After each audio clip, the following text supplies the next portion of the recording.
Operation Sindoor తర్వాత India Pakistan మధ్య యుద్ధ వాతావరణం నెలకొంది. ప్రపంచ దేశాలు ఆసక్తిగా గమనిస్తున్నాయి. పరిస్థితులు చేయి దాటిపోకుండా నియంత్రణ పాటించాలని రెండు దేశాలకు ఉచిత సలహాలు పారిస్తున్నారు. మనకు నిజమైన ఫ్రెండ్స్ ఎవరు, అసలైన శత్రువులు ఎవరో తెలిసేది ఇలాంటి సమయంలోనే. ప్రస్తుతం జరుగుతున్న యుద్ధంలో ఏ దేశాలు భారత్ కు అండగా నిలుస్తున్నాయి, పాకిస్తాన్ కు సపోర్ట్ చేస్తున్న కంట్రీస్ ఏవేవి, మనం ఎవరితో జాగ్రత్తగా ఉండాలి, ఎవరిని నమ్మొచ్చో తెలుసుకుందాం. డ్రోన్ దాడులు, మిజైల్స్ పేలుళ్లతో ఇండియా పాకిస్తాన్ సరిహద్దులు దద్దరిల్లుతున్నాయి. రెండు దేశాల్లో ఎవరు వెనక్కి తగ్గే సూచనలు కనిపించడం లేదు. ఐక్యరాజ్య సమితి మొదలుకొని అమెరికా, రష్యా, చైనా వంటి ముఖ్యమైన దేశాలన్నీ సంయమనం పాటించాలని విజ్ఞప్తి చేస్తున్నాయి. వార్ టైంలో మన సొంత బలంతో పాటు మిత్ర దేశాల సహాయ సహకారాలు కీలకం. అందుకే భారత ప్రభుత్వం దౌత్య సంబంధాలపై ఫోకస్ చేసింది. ఈ విషయంలో మన తప్పు లేదని, పాకిస్తాన్ ఉగ్రవాదులు కాశ్మీర్ లో టూరిస్టులను చంపడమే ప్రస్తుత పరిస్థితులకు కారణమని వివరిస్తున్నారు. ధర్మం మన వైపే ఉండడంతో పాటు పాకిస్తాన్ కు ఉదారంగా బిలియన్ల డాలర్లు ఇచ్చిన సౌదీ అరేబియా, యుఏఈ, ఖతార్ వంటి ఇస్లామిక్ దేశాలు కూడా ఇండియాకే సపోర్ట్ చేస్తున్నాయి. యుద్ధ సమయంలో ఇండియాకి బేషరత్గా సపోర్ట్ చేసే దేశాల్లో ఇజ్రాయెల్ టాప్ ప్లేస్ లో ఉంటుంది. కార్గిల్ యుద్ధం నుంచే అనేక సందర్భాల్లో ఇజ్రాయెల్ ప్రభుత్వం ఇండియన్ ఆర్మీకి అత్యాధునిక ఆయుధాలు, లేటెస్ట్ టెక్నాలజీని అందజేసింది. పాకిస్తాన్ నుంచి దూసుకొచ్చిన డ్రోన్లు, క్షిపణులను గాల్లోకి పేల్చేసే ఎయిర్ డిఫెన్స్ వ్యవస్థల డెవలప్మెంట్ మొత్తం ఇజ్రాయెల్ సహకారంతోనే సాధ్యమైంది. ఇజ్రాయెల్ తర్వాత భారత్ కు అన్ని విధాలుగా సహకరించేది ఫ్రాన్స్. పాకిస్తాన్ తో ఫైటింగ్ లో ఫ్రాన్స్ నుంచి కొనుగోలు చేసిన రఫేల్ యుద్ధ విమానాలు కీలకంగా మారాయి. రఫేల్ భయంతో పాకిస్తాన్ ఎయిర్ ఫోర్స్ తన యుద్ధ విమానాలను భారత సరిహద్దులకు దూరంగా ఇరాన్ బార్డర్ లో దాచిపెట్టిందంటే ఫ్రెంచ్ ఫైటర్ జెట్స్ కెపాసిటీ అంచనా వేయొచ్చు. యుద్ధ విమానాలు, ఆయుధాల సరఫరాతో పాటు ఐక్యరాజ్య సమితిలో ఇండియాకు వ్యతిరేకంగా ఎలాంటి తీర్మానాలు చేయకుండా అడ్డుకుంటూ ఫ్రాన్స్ మనకు అండగా నిలుస్తుంది. యుఎన్ సెక్యూరిటీ కౌన్సిల్ లో శాశ్వత సభ్య దేశమైన ఫ్రాన్స్ భారత్ కు వ్యతిరేకంగా ఎలాంటి తీర్మానం వచ్చినా తన వీటో పవర్ తో అడ్డుకుంటోంది. ఇజ్రాయెల్, ఫ్రాన్స్ తర్వాత భారత్ కు నమ్మకమైన మిత్ర దేశం రష్యా. యుద్ధ విమానాల నుంచి ట్యాంకులు, గన్ల వరకు ఇండియా వాడే ఆయుధాల్లో సగానికి పైగా రష్యా నుంచి కొనుగోలు చేసినవే. ఆయుధాల సరఫరాతో పాటు అవసరమైతే నేరుగా యుద్ధ రంగంలోకి దిగడానికి రష్యా సిద్ధంగా ఉంటుంది. ఆర్థికంగా చైనాపై ఆధారపడి ఉన్న ఇండియాను దూరం చేసుకోవడానికి రష్యా సిద్ధంగా లేదు. భారత్ మద్దతు లేకపోతే రష్యా పూర్తి చైనా చెంచాలా మారాల్సి వస్తుంది.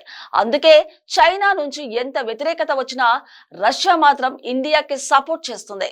సౌదీ అరేబియా, యుఏఈ, ఖతార్ వంటి ప్రధానమైన ఇస్లామిక్ దేశాలు కూడా ఇండియాకే జైకొడుతున్నాయి.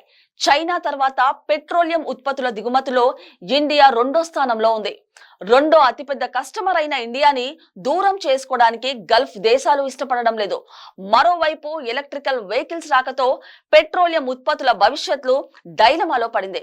ప్రపంచ పెట్రోల్ కి గుడ్ బై చెప్పే సమయానికి ప్రత్యామ్నాయ ఆర్థిక వ్యవస్థ నిర్మాణించుకోవడంపై అరబ్ దేశాలు దృష్టి పెట్టాయి.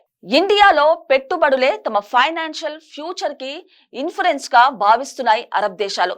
చీటికి మాటికి చిప్ప పట్టుకొని వేల కోట్ల డాలర్లు అడుక్కునే పాకిస్తాన్ కి సపోర్ట్ చేస్తే మరిన్ని బిలియన్లు యుద్ధంలో తగలేస్తారని దుబాయ్ షేక్లకు ఫుల్ క్లారిటీ వచ్చింది. అందుకే రిచ్ ఇస్లామిక్ దేశాలన్నీ జై హింద్ అంటున్నాయి. అన్ని దేశాలు మనకే సపోర్ట్ చేస్తే పాకిస్తాన్ వైపు ఎవరు లేరా అని డౌట్ రావచ్చు. పాకీలతో ఎలాంటి ప్రయోజనం లేకపోయినా ఇండియాని ఇబ్బంది పెట్టడానికి వాళ్ళని పెంచి పోషిస్తున్న దేశం చైనా. భారత్, పాకిస్తాన్ మధ్య ఎలాంటి గొడవలు జరిగినా చైనా ఫుల్ సపోర్ట్ పాకిస్తాన్ కే ఉంటుంది. అయితే ప్రస్తుత పరిస్థితిలో పాకిస్తాన్ కోసం చైనా నేరుగా యుద్ధం చేసే అవకాశం లేదు. అలాగని భారీగా ఆర్థిక సాయం చేసే పరిస్థితులు కూడా లేవు. చిన్నపాటి ఆయుధాలు, వాటికి అవసరమైన బాంబులు, బుల్లెట్ల సరఫరా చేస్తుంది. అమెరికా ఆంక్షలతో ఆర్థికంగా చైనా పనే ఆధారపడి ఉన్న ఇరాన్ కూడా పాకిస్తాన్ కు సపోర్ట్ చేస్తుంది. గాజాలో హమాస్, యెమెన్ లో హుతీ తీవ్రవాదులకు సరఫరా చేసే చీప్ డ్రోన్లనే పాకిస్తాన్ కి పంపుతుంది ఇరాన్. మరో ఇస్లామిక్ దేశం టర్కీ కూడా పాకీలతో చేతులు కలిపింది. ఆర్థికంగా అత్యంత బలహీనంగా ఉన్న టర్కీ పాకిస్తాన్ కు కొన్ని డ్రోన్లు F-16 స్పేర్ పార్ట్స్ సప్లై చేస్తుంది. ఇక బంగ్లాదేశ్ తాత్కాలిక ప్రభుత్వం పాకిస్తాన్ కు సహాయం చేయాలని ఉన్నా ఇండియా నుంచి వచ్చే రియాక్షన్ తట్టుకోలేమని సైలెంట్ అయిపోయారు. ప్రపంచాన్ని పెద్దన్న లాంటి అమెరికా మొదటి నుంచి పాకిస్తాన్ ని వెనకేసుకొని వచ్చింది. అయితే డొనాల్డ్ ట్రంప్ అధ్యక్షుడిగా బాధ్యతలు తీసుకున్న తర్వాత యుఎస్ పక్కాగా కమర్షియల్ గా మారిపోయింది.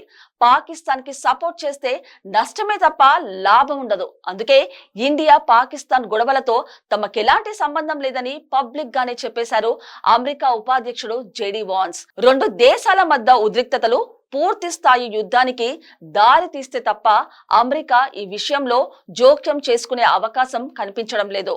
మరో ముఖ్యమైన దేశం బ్రిటన్ లో పాకిస్తాన్ పై సానుభూతి ఉంది.